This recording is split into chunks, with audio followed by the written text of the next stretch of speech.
Американскиот амбасадор Джес Бејли и министерката за одбрана Радмила Шекеринска денеска престојуваа во целодневна промотивна предреферендумска посета на Прилеп.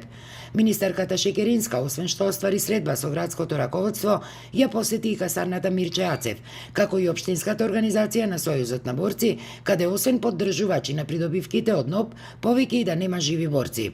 Вице-премиерката со својата изјава отворено потсети на досегашните финансиски бенефити кои општина Прилеп ги имала од Европската Унија, но имаше дипломатски одговор на новинарското прашање дали Македонија ќе биде безбедносно дестабилизирана доколку референдумот не успее, ако се имаат предвид заканите од страна на албанскиот политички блок во земјава. Македонија плати цена во 90-тите години на регионалната нестабилност и на многуте војни.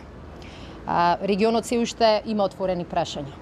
Нема да дозволиме Македонија да биде колатерална штета на тие прашања и на тие проблеми.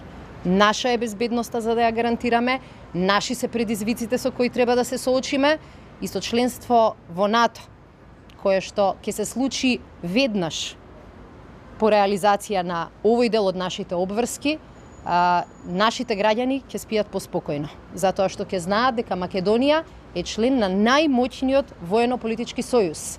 Амбасадорот Джес Бејли пак упати отворена порака до младите и до прилепските стопанственици за придобивките кои во иднина ќе сме ги имале како Република Северна Македонија.